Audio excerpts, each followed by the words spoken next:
And I'm talking to Mr. Sailen Chatterjee on, it's the 25th, I think, of January 1997. You were a journalist. How did you come to start travelling with and working with Gandhiji? You see, I was United Press of India correspondent posted at Allahabad. Then when Mahatma Gandhi, after his last imprisonment in Aga Kha Palace, he was released and he was recouping his health in Juhu Beach. Then UPI posted me in Bombay, and that is how I came in contact with Gandhiji at Juhu in 1945. And you travelled with him as a co-worker or as a journalist? I travelled with him as a journalist, but I became almost a member of his party. I used to travel with him in his third-class compartment. I used to read newspapers to him every night. And then I used to walk with him during his peace mission pilgrimage in Noakhali, now Bangladesh. And often I used to talk to him on many matters. For somebody who's only seen photographs of Gandhi and nothing more, how would you explain him? What was he like to be with? What sort of man was he? Well, he was a very simple man, a person who I would say that he was a man of the masses. He dressed like them. The poor people in India, many poor people, they cannot have proper dress, and that's why he began dressing. He didn't have, even in the coldest weather, he didn't wear the socks. I would, when I talk of Noakhali, I'll say how he suffered. He gave up his chappals there. He walked barefoot in that cold weather. And he was determined to continue his peace mission. You say he was a simple man, but when he came to politics, he was very clever. He was very clever. But in politics, sometimes one has to deal with things in his own way. But in politics also, leaders who he made. Telling me about Gandhi's approach to politics. Yes. It is. I have met a number of political leaders who were very close to Gandhiji, and they used to say that, well, there is something magnetic in the man. Well, we came to him. They came to him, and somehow they became his follower, in the sense that whatever he wanted in politics that they should do, they were following him in that. How did Gandhiji feel when it became clear that India was going to be partitioned? He was very sad. On the eve of partition, he said that he didn't want India to be divided. And when the decision for partition was taken in Delhi, he was in the midst of his peace mission in Noakhali. And when he came back, he says that, well, I'm very sad that this partition has been agreed to, but it appeared to me that there was no other way out. Perhaps he thought that Nehru, Patel and others, they have agreed to it, so there was no other way out. That is, it appeared to me. Do you think he blamed anybody in particular? Did he blame Jinnah, or did he blame the British in particular for partition? He made his efforts to win over Jinnah and see that partition doesn't take place, because Jinnah wanted a separate Pakistan. I remember he was staying in Bhangi colony in Delhi, in Pachkui Road, here. And Jinnah wanted to meet him here. Jinnah was in Delhi at that time. And Jinnah's private secretary, Shoaib Qureshi, came to Bhangi colony and said, Quaid-e-Azam wants to meet you. He said, well, it's very good. I can come to his place. And Gandhi went to Jinnah's house in Delhi, and met him there. I discussed, he made his efforts so that partition or division of India shouldn't take place. But there he did not succeed. Do you think he felt that something could have been done earlier to stop partition? Do you think he felt that he could have done something to stop partition? He was all through. He said that he did make efforts, but then that effort did not succeed. That is what I think. Shall we? Do you remember the Calcutta killings on Direct Action Day, 1946? Yes. Were you with Gandhi when that happened? No, Gandhi was not there in Calcutta. Whereabouts were you at that time? I was with him in Delhi. Actually, I was moving with him. You see, when Gandhi was in Delhi in Bhangi Colony in Pachki Road, here, in October 1946, reports began to trickle, not much, from Noakhali, that the repercussion of Calcutta killings started in Noakhali, and large number of men, women and children are being killed, houses being destroyed, there is fire and all that. So he says, I can't sit idle here. And in his prayer meeting he said, I have started one do or die mission when I gave a call for Quit India movement in 1942, that we are going to somehow achieve independence, that he was sure. Now I am giving another do or die call to end this communalism, or either I succeed or I die. This is do and die call. So he gave a do and die call from Delhi, and then he started in October for Calcutta on his way to Noakhali. But with great difficulty he was persuaded by Srirampur, then Chief Minister and others, not to go to Noakhali. But he insisted, and after a lot of discussions he did proceed. He flew from Delhi? No, he went by. He never flew. He went by train, and those days it was wooden bench, third class compartment, so he went in that third class compartment. I was with him in that compartment. And he travelled to Calcutta? He travelled to Calcutta, there he stayed, and there he had talks, and then he proceeded to Noakhali. And how did he go from Calcutta to Noakhali? By train and then steamer, When he arrived in Noakhali, you were with him. Yes. What was the situation like there? The situation was terrible. And I remember first day when he reached a place known as Chowmahani. There he was to stay by the side of the canal in a thatched house. Thatched house means with the grass, that thing, But the local people who arranged to stay there, they changed, and they said the press and photographers who are coming, they will stay here and Gandhi will stay in some other place. What happens at night? We were sleeping. Suddenly about 1 a.m. there were shouts, fire, fire, fire, and we all woke up to see that the entire place was in fire. There were good men also among the local people. So from the canal they were throwing water to extinguish the fire. We came out, and then I talked to local people in my language, Bengali. They understood Bengali. Some of them said it must have been planned.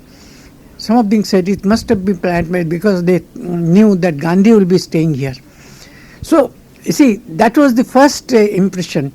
See, there was hostility. People were hostile to his coming. Who were the people who were hostile? Well, the local people, the majority of them, Noakhali was, majority was Muslims, and minority in Noakhali those days, 46 I am talking, were Hindus. See, now things must have changed, you see. So how did Gandhi proceed? Once he got to Noakhali, how did he get around? How was he received? What was his message? See, he first went round to see the devastation. Terrible devastation. Houses burned. These huts, they were all burned. Even people were killed and buried in the house. Then women, their honor was taken, and they left and went to other places, hiding places. Then children were killed. So he went round first to see the devastation. He had his entourage with him from his Sevagram ashram, from where his members of his party, they followed him, and he saw the devastation. After that, one night in a place known as Kajir Khil, there he told his associates, his ashram people, that now I have decided to work all alone here. And if you all are afraid, because still killing is going on here, if you all are afraid, then you go back to the ashram near Nagpur, that's Sevagram. But if you want to work here, then you have to all go to different villages and individually settle there and work for peace, as I am doing. So whole night these people wept. They said, at this age of 76, how can we came with you, we want to save you, we want to help you, because you are so old, how can we leave you all alone? But Gandhi was determined. Early morning, he used to every day have his prayer at 4 a.m. early morning. There was no alarm, nothing. He used to get up on his own. And he said his prayers in the morning. His prayer consisted of, all religion, from Gita, then Quran, then Bible, then in Parsi Jandabhasta, all religions. So after prayers, he takes a bamboo stick, very old. If he goes, he might fall down. So he takes a bamboo stick, and he, in Noakhali is full of canals all round. If you go 10 steps, you have to cross a canal all round. So he calls a boat. The boatman comes. He says, "Take me to Srirampur." He chose a place, Srirampur, there in Hindu name, and he goes there. He cleans the room himself.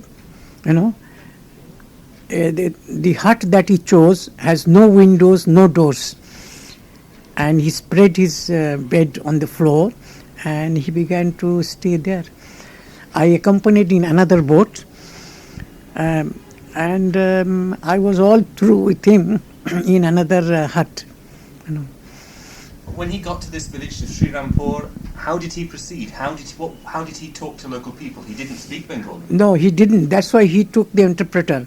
Professor Nirmal Kumar Bose, he was a professor of Calcutta University. He first worked as interpreter, but when his leave was over, he had to go back to Calcutta. Then I had to work as interpreter, Bengali. Then Gandhi was so much determined to bring peace in Noakhali. He said, I want to myself learn Bengali. And you will be surprised that like a regular student, he began learning Bengali at that age. And I helped him in learning Bengali. And when he was in a village, who would he meet? What would he say? In a village, he used to visit the village school, talk to the children there, and then somebody interpreted. I used to interpret either myself or Professor Bose what Gandhi was saying, what is his mission here. Then slowly his influence was coming. Local people began to invite him in their house. Even women, Parda, who were in Parda, they also wanted to meet him. what was the reaction of Muslim villages in Noakhali when they first saw Gandhi? First when they saw, I told you, some sort of hostility. They kept mum. They did not attend his prayer meeting. They were not coming, you see. But when they found this man coming and working in their midst, they slowly began to come to his prayer meeting, and they invited him to their houses. Did he see Hindus as well? Yes. Hindus, of course, they had fled. Then his presence there brought some hope in them, and slowly they began to come. So they returned to their homes? Yes, not all. First the men began to come to see their burnt hut, houses and all that. And then Gandhi said that now administration also will be happy that if you come back. So slowly they began to come. Then after that their women, children and all that began to come. Let me stop and let you. Was Gandhi ever in danger himself? Was he ever caught up in rioting? No, not in writing, but one is his hut has no doors of winter, all burnt. There was no electricity, you know. He used to have his either candle or hurricane lamp. So one night, a man entered the room, and I was reading newspapers. I don't know what was the intention. Then he was asked that what do you want? I want Gandhi. Now perhaps he must not have seen Gandhi earlier. So three of us were there, three people in the room. So he just, then later, of course, the plainclothes security men were there. So later, when they accosted him, they found a dagger in this thing. What was his intention, nobody knows. But these police people said perhaps he came with some bad intention. But Gandhi stayed in this village, Srirampur, for how long? Well, for about a month. First, went round, always, used to, in Noakhali, if you go from one place to another, as I said, canals are there. Now on canals, very narrow bamboo bridges are there. So you have to learn how to cross them. So during this month, Gandhi used to practice how to walk on these narrow bridges. I remember early morning he used to just practice that unaided he will go so that he may not fall. When Pandit Nehru came to see him, he was very angry. First he said, this is a dark place, jungle-like place, there are no doors, no windows, and he used to call Gandhi Bapu. Bapu, anybody can kill you. Gandhi said, yes, anybody can kill me. I believe, I have a faith in God, I am a man of prayer, I pray. If somebody has to kill me, well, I have no fear, let him kill me. See, that is how his reaction. Now, after staying there for about a month in Srirampur, then Gandhi decided to tour the entire area from one village to another village, you see, preaching his message of peace, brotherhood, unity and all that. So in this tour, he gave up his chappal. Chappal? He used to wear his chappal. He didn't wear shoes, chappal. And daily, it was one night, one day journey. In the sense, early morning he would start from a village, slowly walk, reach another village, and stay there. There is no place to stay. Sometimes he had to even stay under a tree. I remember a cobbler came and said, sir, I have a very small hut. Myself, my wife and children, we will manage outside tonight. You stay.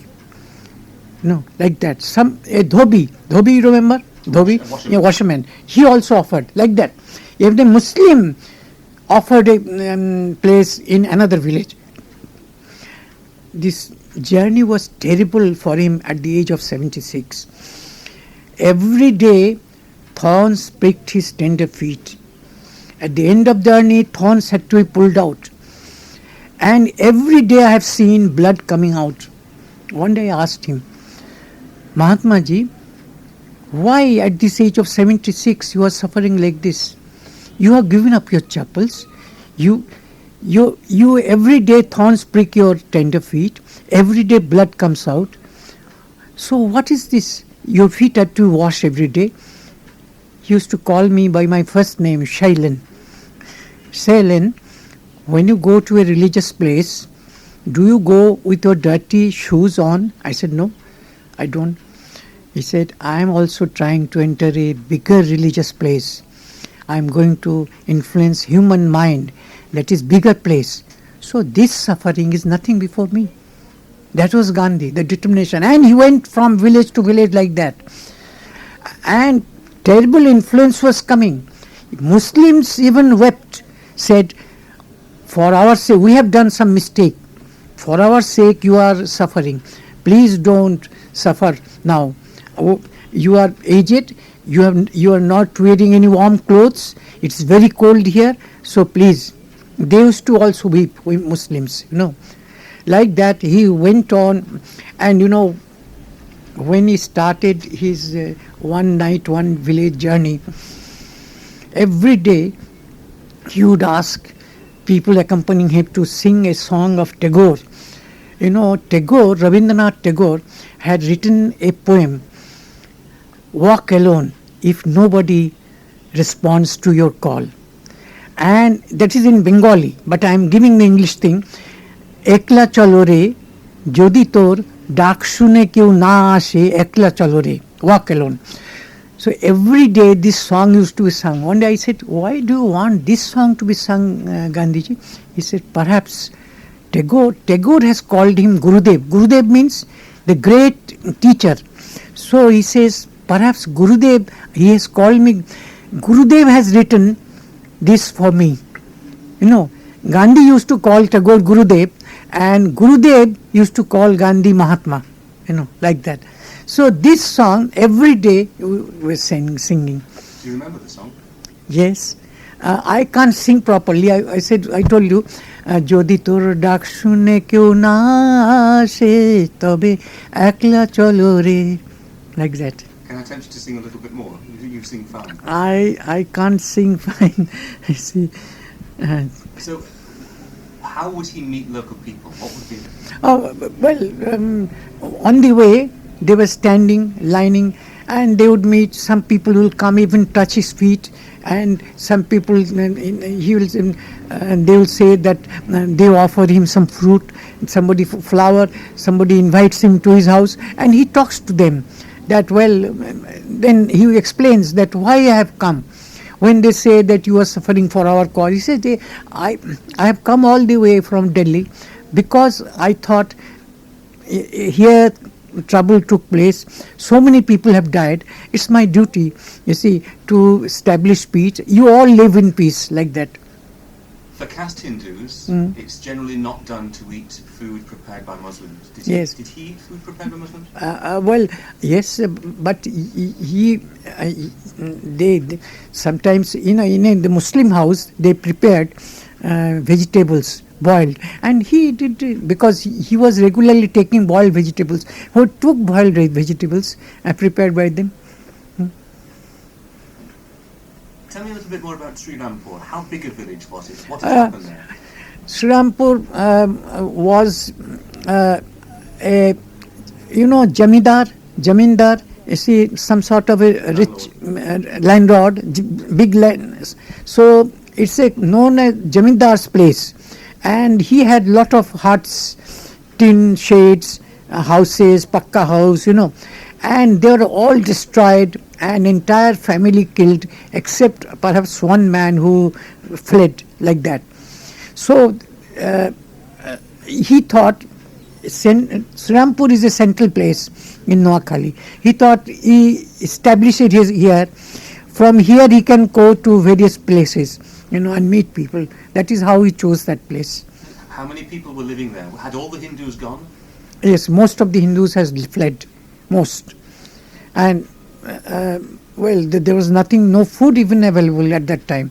I remember some photographer came, and Gandhi asked me that you tell him that, well, he should not be a burden on the local people because there is no food available here.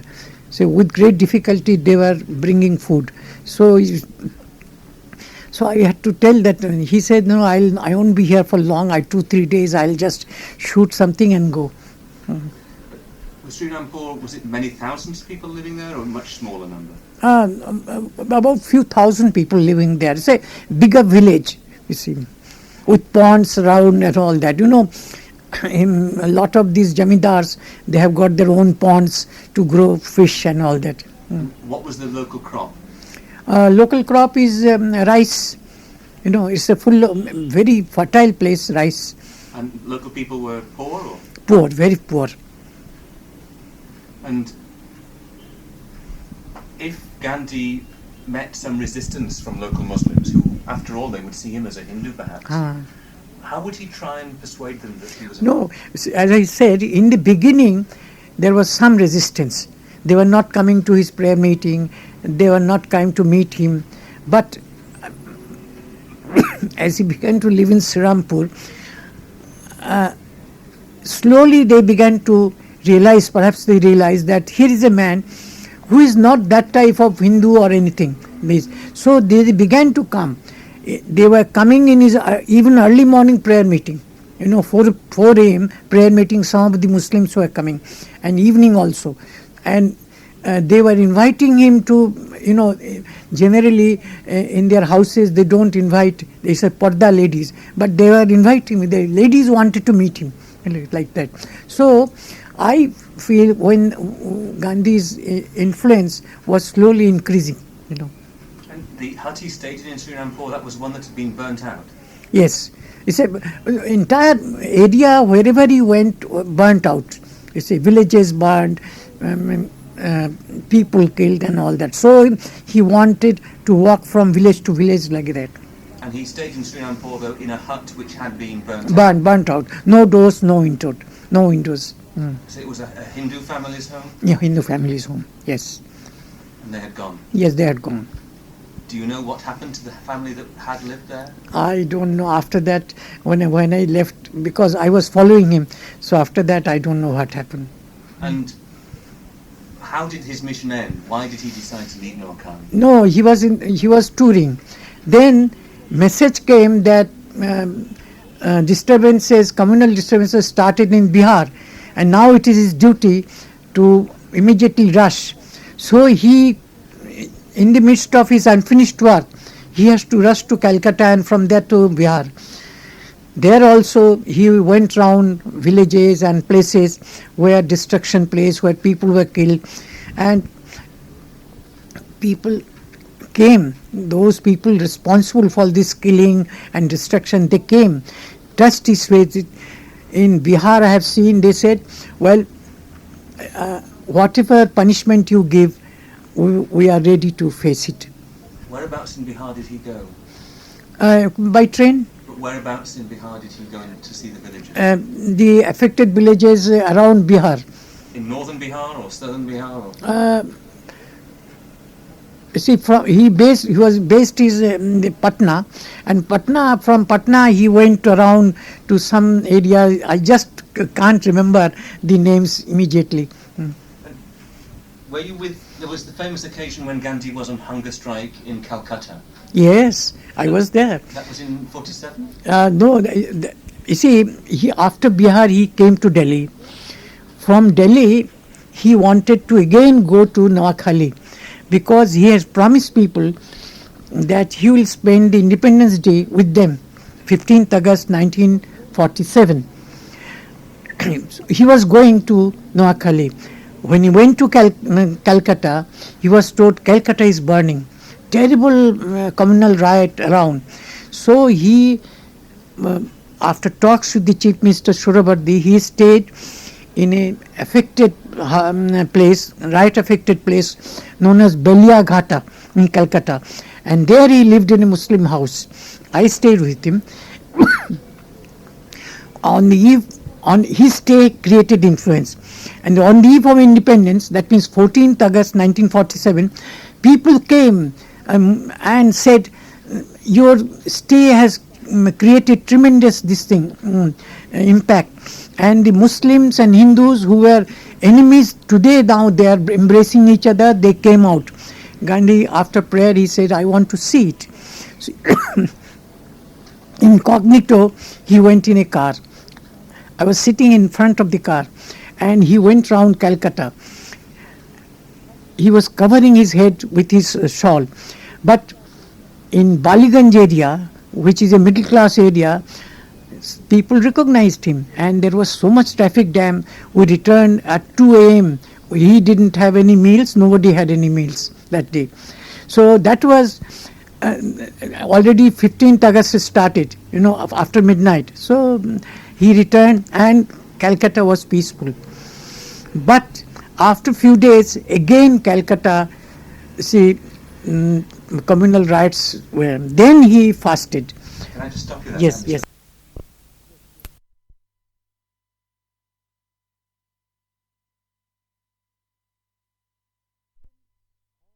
Of all religion, all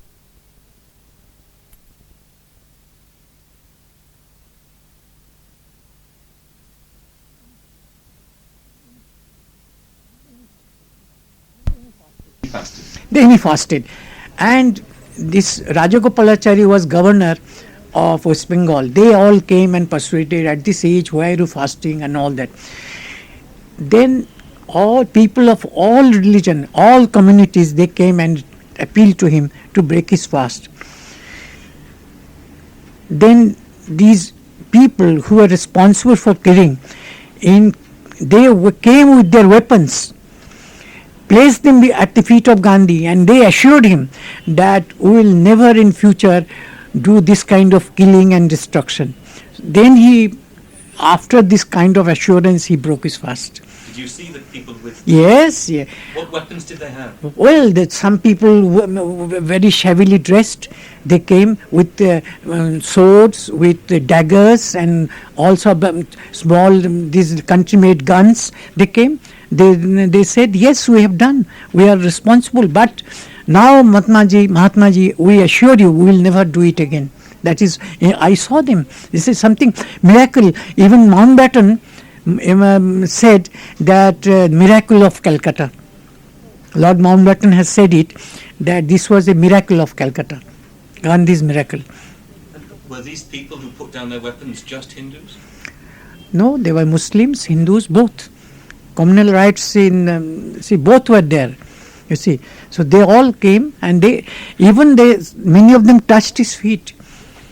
So explain to me again, though, where was Gandhi as Nehru was making his tryst with destiny speech? Where exactly? In Calcutta.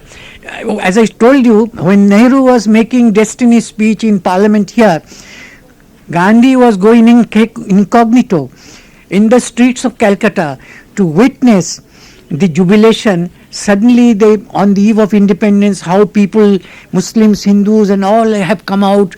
Calcutta is normal, the festivity and the scenes of festivity he wanted to see. So he was going round. Here, Nehru was in Constituent Assembly speaking. There, Gandhi, whom he calls Father of Nation, was moving in the midst of people. But he was recognized. Later, as I said, he went incognito, but he was recognized in Baliganj area, and there was traffic jam because everybody wanted to see Gandhi. Everybody wanted, even people wanted to touch his feet. You see, inside the car. You were with Gandhi? Yes, I was sitting inside in the front, near the driver. What was Gandhi's own emotion about independence at that moment? He was very happy. Independence has come, but he says the task of this is the one phase of my work. I wanted the British to go. They have agreed. Now it's the Indian government. Indian people will be governing the country. But the most important phase is that the the government must work to ameliorate the sufferings, poverty, and all that. You see, that is rebuilding and development of India has to take place. So this is now after independence, this is more important. And then he laid stress that unless there is peace and communal harmony, this kind of progress cannot take place. That's why I should say last phase of Gandhi's life was more on bringing peace and communal harmony. That is why he came to Delhi and he was killed here on 30th January 1948. Noakhali, did he get back to Noakhali? He couldn't. Because, why I tell you, that after Calcutta fast, he brought miracle in Calcutta, peace. Then Delhi was burning, you see. So he was called. Now Nehru and others became nervous. They said that only peacemaker at that time was Gandhi. So they went on sending message, and Gandhi rushed to Delhi, you know. And then, as I told you, that he was staying in Bangi colony, used to. But then he was told, when the train stopped near Shahadra here, he was told that, well, refugees are staying in that place, so you have to come and stay temporarily in Birla House, where he died, he was killed.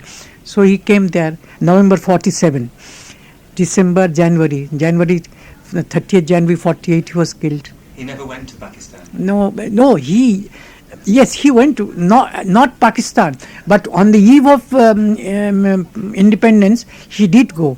He went to Kashmir, he went to Rawalpindi, he went to Lahore, all these areas he went. Did you go with him? Yes, I went with him. What was the response like in Kashmir? You see, in Kashmir, he didn't go on a political mission, I must say. He just wanted to see the situation on the eve of independence.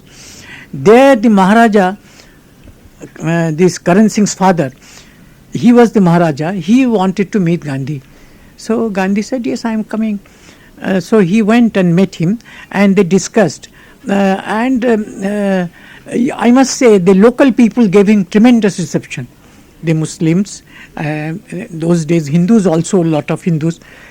And he was taken in a boat procession on the Dal Lake, you know, and it's a tremendous this thing. He stayed there for 2 days, and then he came to Jammu, and then while going he went via Lahore and Rawalpindi, while coming again by Rawalpindi and Lahore, and then he came to Delhi. Did he see any of the refugees in Punjab? He did. He went to some refugee camps and met them, and heard their this thing, what happened, how they had to flee from their houses and all that. Were you with him at the? Yes. What were the camps like? What are your memories of the camps? Well, the camps, they were having a very difficult time. You see, not proper sanitation and all that. Gandhi told those people responsible for these camps that sanitation, he wanted all sanitation. You know, he himself used to clear his houses in Sevagram, you know. He used to go, he was a man who would work in the kitchen. Sometimes in the morning he would go in the kitchen and wash the utensils in the ashram. Sometimes he would help people to take the night soil in the field and put it in a pit, you know, for these trees and all that. So like that he used to himself, and there in these refugee camps he was not happy with the sanitation, and he asked them to solve the problems of the people, local people. And then 30th of January 1948. Yes. You were there? Yes, I was there. What was happening that day? You see, like any other day, it dawned like any other day. Gandhi, early morning, Gandhi walked inside the Birla House.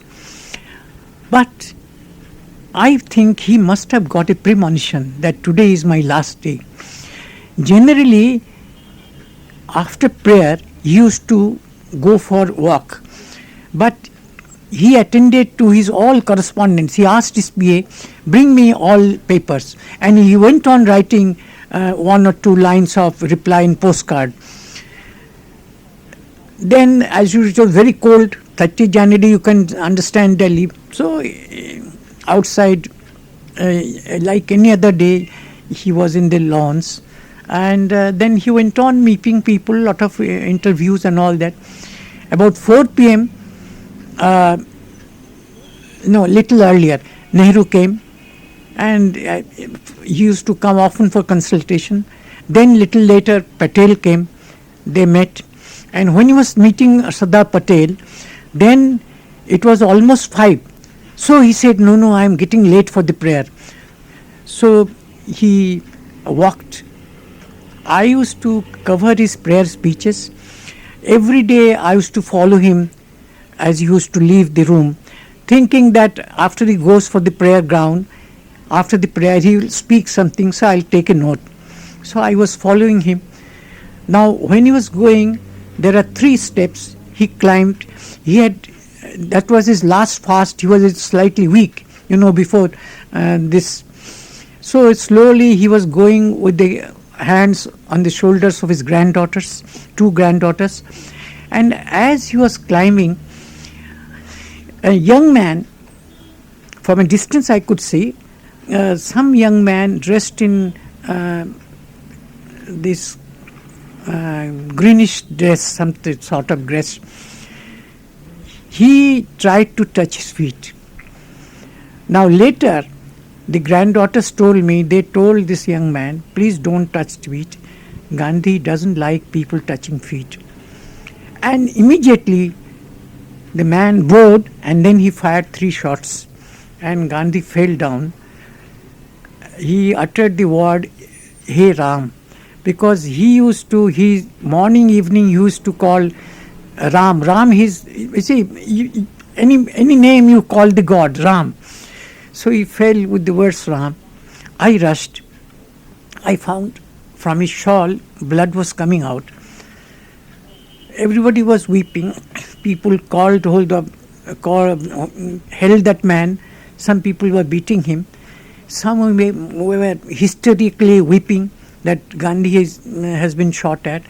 It was confusion. People were rushing here, there, beating, this thing, that thing. And everybody then lifted Gandhi. I also followed. And we went in the room. Now, API those days had a link with Reuters. And I was UPI correspondent. I did weep. A man like Gandhi has been shot at, and he died. So immediately I rang up my office, which was near Jantar Mantar, UPI office, and I gave the news. Now UPI didn't have teleprinter.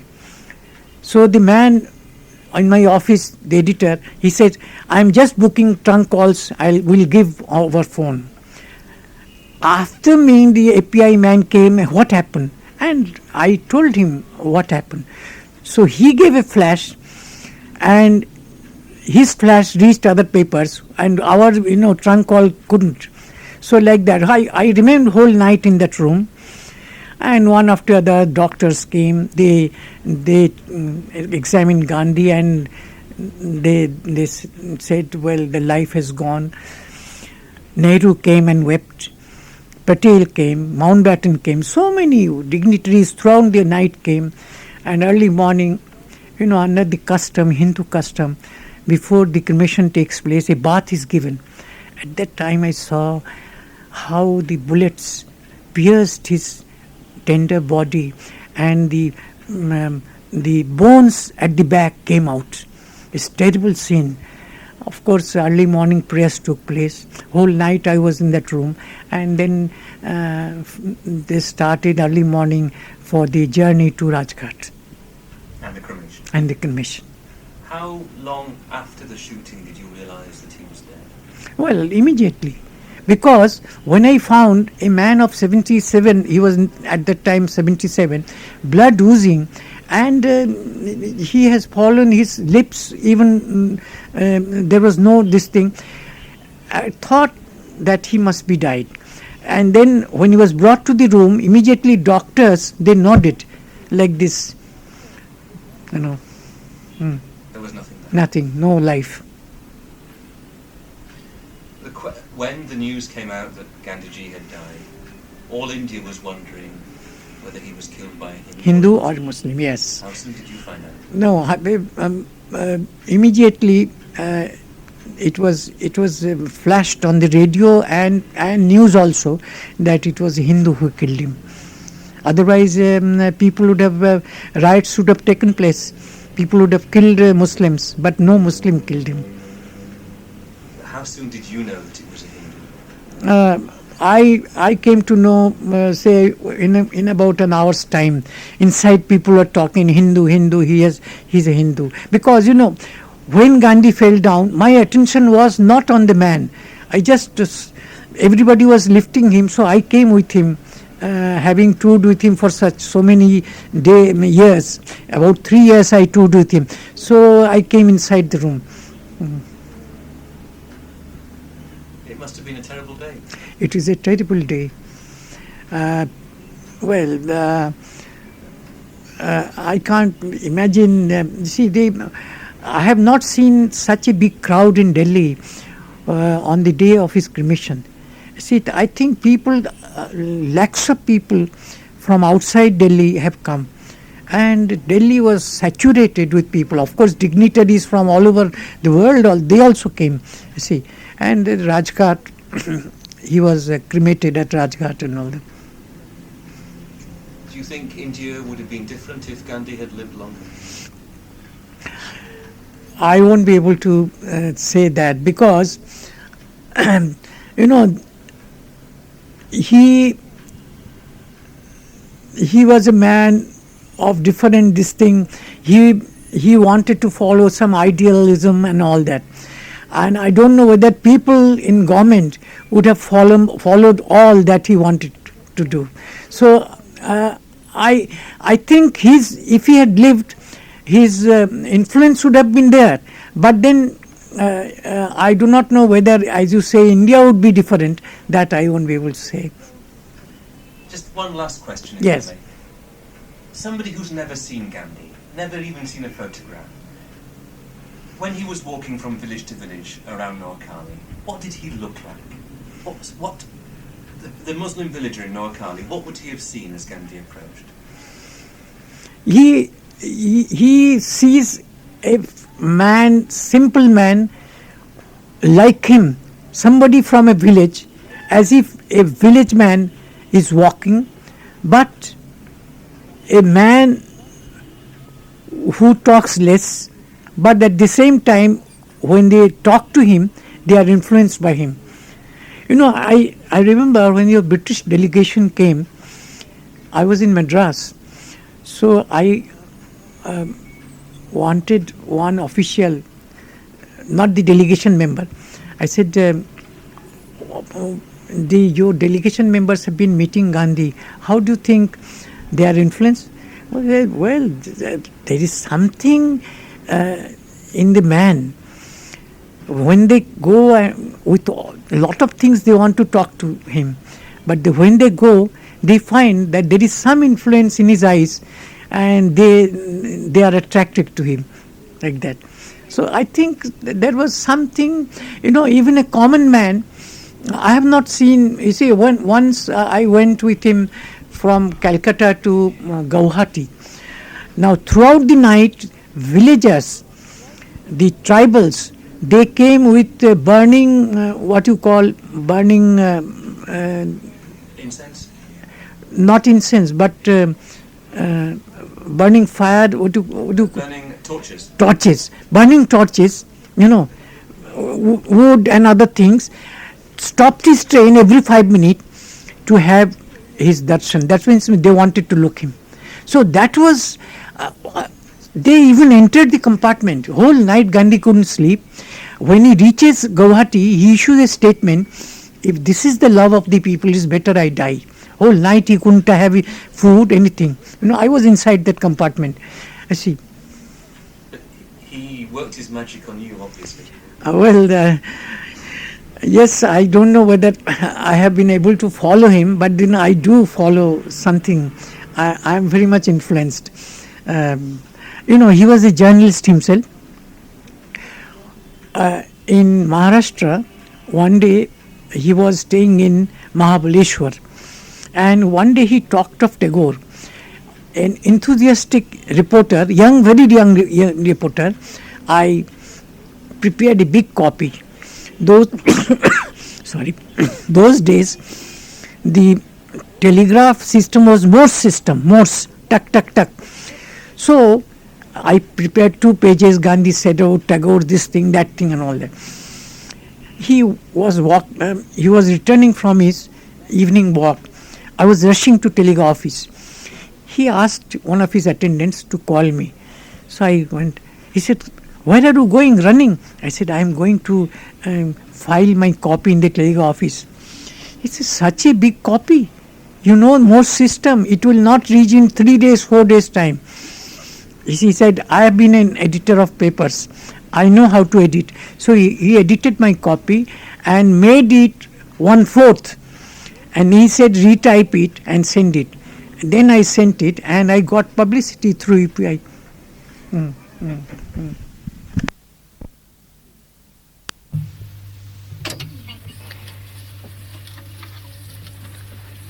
যদি তোর ডাক শোনে কেউ না আসে তবে একলা চলো রে, যদি তোর ডাক শোনে কেউ না আসে তবে একলা চলো রে, একলা চলো, একলা চলো, একলা চলো, একলা চলো রে, যদি তোর ডাক শোনে কেউ না আসে.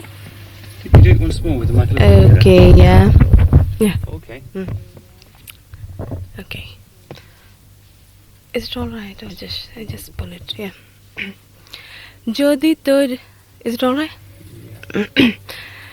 যদি তোর ডাক শোনে কেউ না আসে তবে একলা চলো রে, যদি তোর ডাক শোনে কেউ না আসে তবে একলা চলো রে, একলা চলো, একলা চলো, একলা চলো, একলা চলো রে, যদি তোর ডাক শোনে কেউ না আসে তবে একলা চলো রে. Thank you. Let me just see.